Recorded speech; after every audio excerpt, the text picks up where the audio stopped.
Howdy, hi everybody. Now this is a Christmas story that I mentioned that I would be reading. It's William Dean Howells. It's Christmas Every Day and Other Stories. It's from 1892. Now that means cars, planes, uh, telephones, radios obviously did not exist yet. Uh, the story doesn't have explosions or the fast pace that you run into in the television and movie era. So I thought it was a rather cute story. Wrapping paper didn't exist yet. People used tissue paper. And let's see, Turkish paste is made from starch. And originally, rose water was the flavoring because you didn't have your citrus flavors or all that. So it's a bit like gumdrops, only a lot more delicate. So, but it's just an old time Christmas story, and take it for what it is.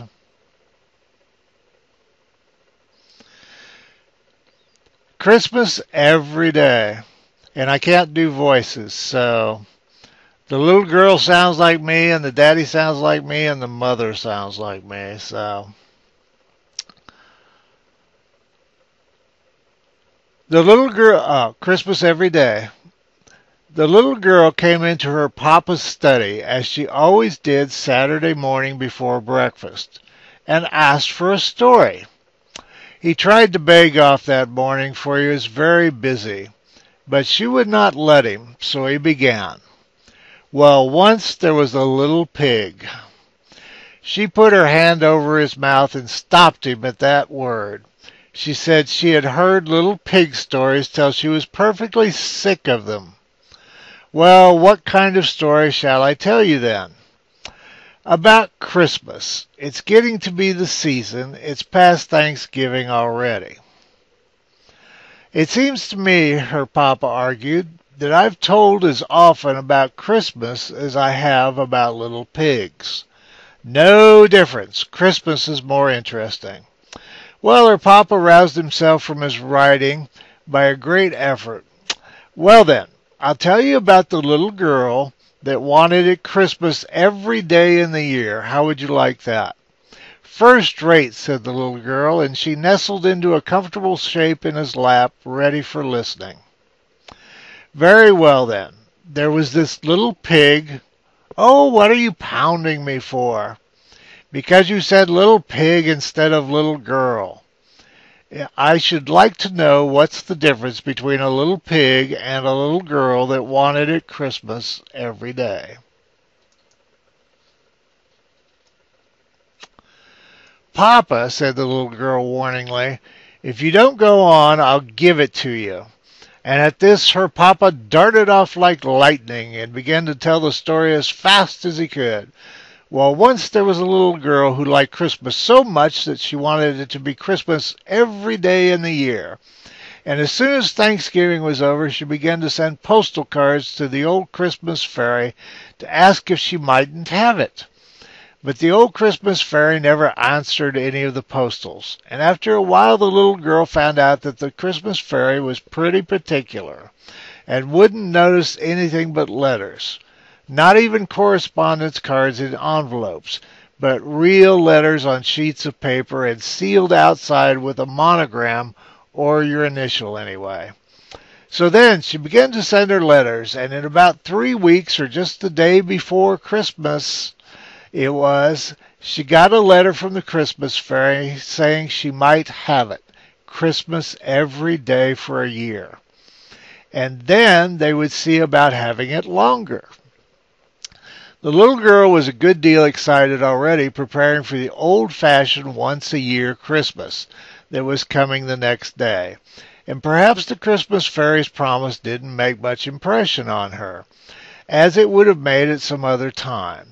She just resolved to keep it to herself and surprise everybody with it as it kept coming true, and then it slipped out of her mind altogether. She had a splendid Christmas. She went to bed early so as to let Santa Claus have a chance at the stockings.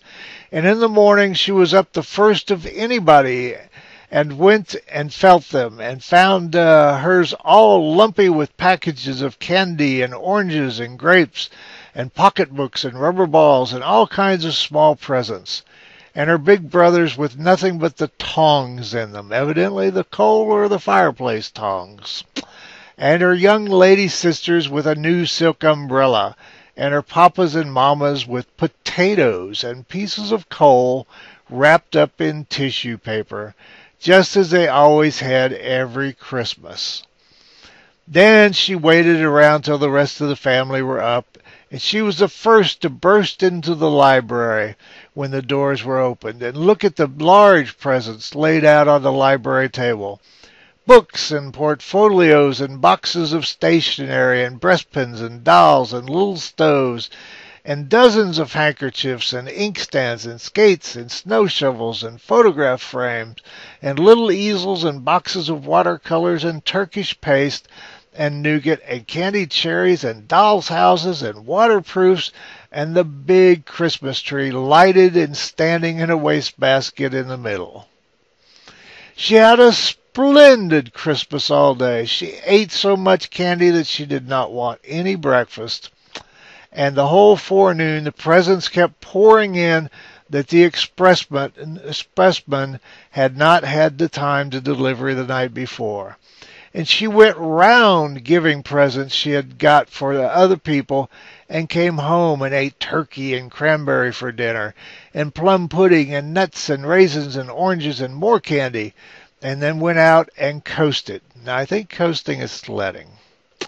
So, and came in with a stomach ache, crying, and her papa said he could see if his house was turned into that sort of fool's paradise another year.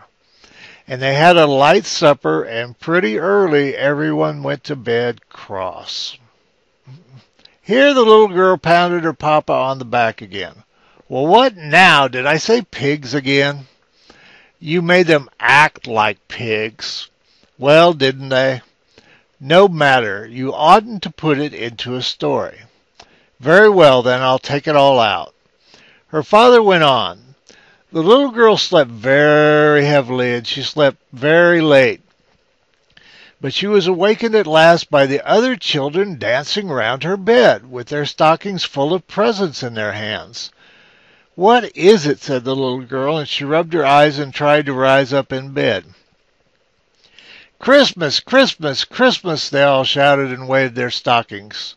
Nonsense, it was Christmas yesterday. Her brothers and sisters just laughed. We don't know about that. It's Christmas today anyway. You come into the library and see. Then all at once it flashed on the little girl that the Christmas fairy was keeping her promise, and her year of Christmases was beginning. She was dreadfully sleepy, but she sprang up like a lark that had overeaten itself and gone to bed cross, and darted into the library. There it was again, books and portfolios and boxes of stationery and breastpins.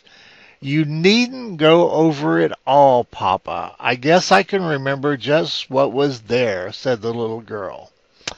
Well, and there was the Christmas tree blazing away, and the family picking out their presents, but looking pretty sleepy. And her father was perfectly puzzled, and her mother ready to cry. I'm sure I don't see how I'm to dispose of all these things, said her mother. And her father said it seemed to him that they had something just like it the day before, but he supposed he must have dreamed it. This struck the little girl as the best kind of joke, and so she ate so much candy she didn't want any breakfast, and went round carrying presents and turkey and cranberry for dinner, and then went out and coasted and came in with a... Next page. Came in with a... Papa? Well, what now? What did you promise, you forgetful thing? Oh, yes. Papa's not to repeat everything. Well, the next day it was just the same thing over again, but everyone getting crosser. And at the end of a week's time, so many people had lost their tempers that you could pick up lost tempers anywhere. They perfectly strewed the ground. Even when people tried to recover their tempers, they usually got somebody else's, and it made the most dreadful mix. The little girl began to get frightened, keeping the secret all to herself. She wanted to tell her mother, but she didn't dare to, and she was ashamed to ask the Christmas fairy to take back her gift.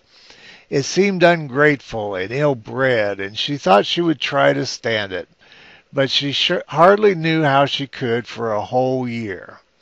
So it went on, and it was Christmas on St. Valentine's Day and Washington's birthday, just the same as any day, and it didn't even skip the 1st of April, April Fool's Day, though everything was counterfeit that day, and that was some little relief. After a while, coal and potatoes began to be awfully scarce. So many had been wrapped up in tissue paper to fool papas and mamas with. Turkeys got to be about $1,000 apiece. Papa? Well, what? You're beginning to fib. Well, 2,000 then.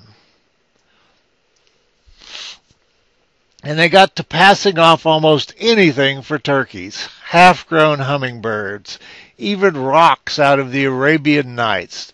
The real turkeys were so scarce. And cranberries, well, they asked $0.10 apiece for cranberries. All the woods and orchards were cut down for Christmas trees, and where the woods and orchards used to be, it looked just like a stubble field with the stumps. After a while, they had to make Christmas trees out of rags and stuff them with bran, like old-fashioned dolls. But there were plenty of rags because people got so poor buying presents for one another that they couldn't get any new clothes. And they just wore their old ones to tatters. They got so poor that everybody had to go to the poorhouse, except the confectioners, that's the candy makers, and the fancy storekeepers, and the picture book sellers, and the expressmen. And they all got so rich and proud that they would hardly wait upon a person when he came to buy. It was perfectly shameful. Well, after it had gone on for about 3 or 4 months, the little girl, whenever she came into her room in the morning and saw those great, ugly, lumpy stockings dangling at the fireplace and the disgusting presents around everywhere, just used to sit down and burst out crying. In 6 months, she was perfectly exhausted. She couldn't even cry anymore. She just lay on the lounge and rolled her eyes and panted. About the beginning of October, she got to sitting down on dolls, wherever she found them. French dolls or any kind. She hated the sight of them so. And by Thanksgiving, she was crazy and just slammed her presents across the room. By that time, people didn't carry presents around nicely anymore. They flung them over the fence or through the window or anything. And instead of running their tongues out and taking great pains to write, "For dear Papa," or Mama, or Brother, or Sister, or Susie, or Sammy, or Billy, or Bobby, or Jimmy, or Jenny, or whoever it was, and troubling to get the spelling right, and then signing their names in Christmas 1892, they used to write in the gift books, "Take it, you horrid old thing," and they'd go and bang it against the front door. Nearly everybody had built barns to hold their presents, but pretty soon the barns overflowed, and then they used to let them lie out in the rain or anywhere. Sometimes the police used to come and tell them to shovel their presents off the sidewalk or they would arrest them.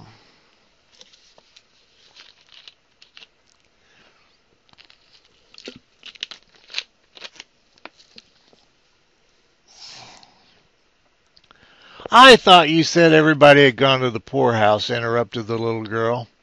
"They did go at first," said her papa, "but after a while the poorhouses got so full they had to send the people back to their own houses. They tried to cry when they got back, but they couldn't make the least sound." "Why couldn't they?" because they had lost their voices saying Merry Christmas so much. Did I tell you how it was on the 4th of July?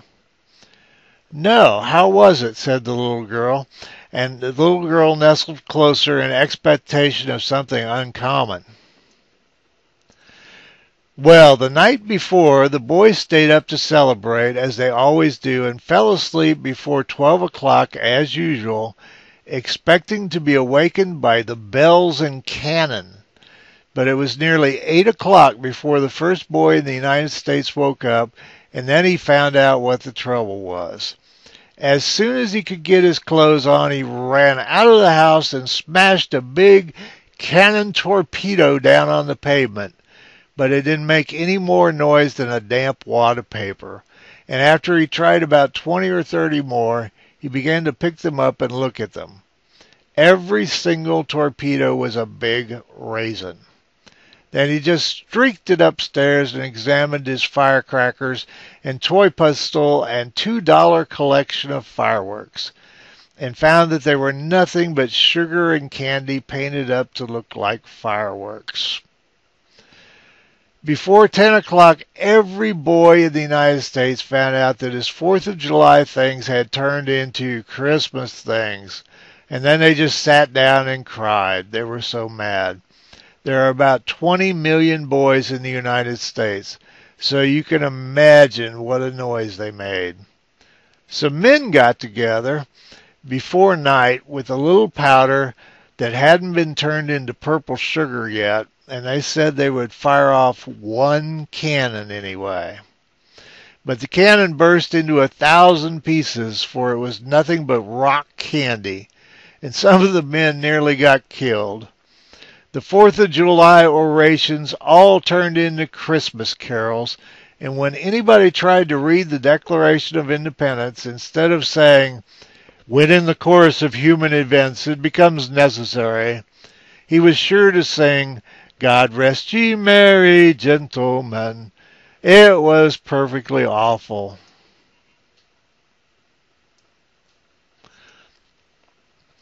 The little girl drew a deep sigh of satisfaction. And how was it on Thanksgiving? Her papa hesitated. Well, I'm almost afraid to tell you. I'm afraid you'll think it's wicked. Well, tell anyway, said the little girl. Well, before it came Thanksgiving, it had leaked out who had caused all the Christmases. The little girl had suffered so much that she talked about it in her sleep. And after that, hardly anybody would play with her. People just perfectly despised her, because if it had not been for her greediness, it wouldn't have happened. And now when it came Thanksgiving, and she wanted them to go to church and have squash pie and turkey and show their gratitude, they said that all the turkeys had been eaten up for her old Christmas dinners, and if she would stop the Christmases, they would see about the gratitude. Wasn't it dreadful? And the next day the little girl began to send letters to the Christmas fairy, and then telegrams to stop it. But it didn't do any good, and then she got to calling at the fairy's house. But the girl that came to the door always said, "Not at home," or "engaged," or "at dinner," or something like that. And so it went on till it came to the old once-a-year Christmas, Christmas Eve. The little girl fell asleep, and then she woke up in the morning. She found it was all nothing but a dream, suggested the little girl. No, indeed, said her papa. It was all every bit true. Well, what did she find out then? Why, that it wasn't Christmas at last, and wasn't ever going to be any more. Now it's time for breakfast. The little girl held her papa fast around the neck. You shan't go if you're going to leave it so. How do you want it left? Christmas once a year. All right, said her papa, and he went on again. Now remember, in the story, it's no Christmas at all is the solution so far.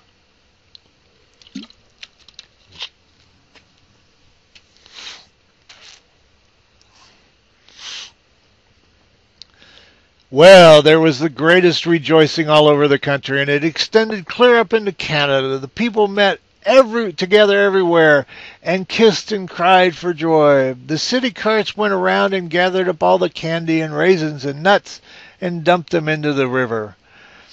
And it made the fish perfectly sick. And the whole United States, as far out as Alaska, was one blaze of bonfires where the children were burning up their gift books and presents of all kinds. They had the greatest time. The little girl went to thank the old Christmas fairy because she had stopped its being Christmas. And she said she hoped she would keep her promise and see that Christmas never, never came again. Then the fairy frowned and asked her if she was sure she knew what she meant. And the little girl asked her, why not? And the old Christmas fairy said that now she was behaving just as greedily as ever, thinking just about herself, and she'd better look out. This made the little girl think it all over carefully again, and she said she would be willing to have at Christmas about once in 1,000 years. And then she said 100. And then she said 10, and at last she got down to 1. Then the Christmas fairy said that was the good old way that had pleased people ever since Christmas began. And she agreed. Then the little girl said, what are your shoes made of? And the fairy said, leather. And the little girl said, bargain's done forever. And she skipped off and hippity-hopped the whole way home. She was so glad. How will that do? Asked Papa. First rate, said the little girl. But she hated to have the story stop and was rather sober. However, her mama put her head in at the door and asked her papa, are you never coming to breakfast? What have you been telling that child? Oh, just a moral tale. The little girl caught him around the neck again. We know. Don't you tell what, Papa? Don't you tell what? And that is our little story. Like I said, it doesn't have explosions, fireworks, car crashes, or 5,000-mile-an-hour chases, but I thought it was rather cute. So anyway, you all that celebrate Christmas, and I imagine anybody that doesn't has bailed out long ago, you have a Merry Christmas, and I hope you enjoy time with your family, and you all take care of yourselves, and you take care of each other. And we'll be back to gaming. So I would like to do stories sometimes, but I'd like them to do about half this length. Or, I don't know, in the 15 to 20. I don't know. This is pretty close. But we'll see how that goes. There's some interesting historical stories. Any of you that have seen The Ghost in the Darkness about the lions eating people in Africa, that's actually based on a journal. And it's not just a true story, but the journals and the Gutenberg picks up anything that fell out of copyright, either because of the length of time or because the family didn't renew and the author has passed on, or the author didn't renew. And there's other sources of stories. So I do know that Lord Ugg does a story, time, whatever. And he and I are friends, and we've talked about it. And the odds of me, of the two of us doing something the same way are vanishingly small. So anyway, y'all take care of yourselves, and I'll see you on down the road. I don't have Chester, but Pie Wacket and I will turn the beast loose here. You can see he's just a bundle of energy. Normally he turns the color, Oops. whatever back. I I tried this with that video on in the background, and it was a horrible distraction. And this darn tree keeps stopping, and I don't want the motor. Yeah, it just did. I don't want the motor to burn up.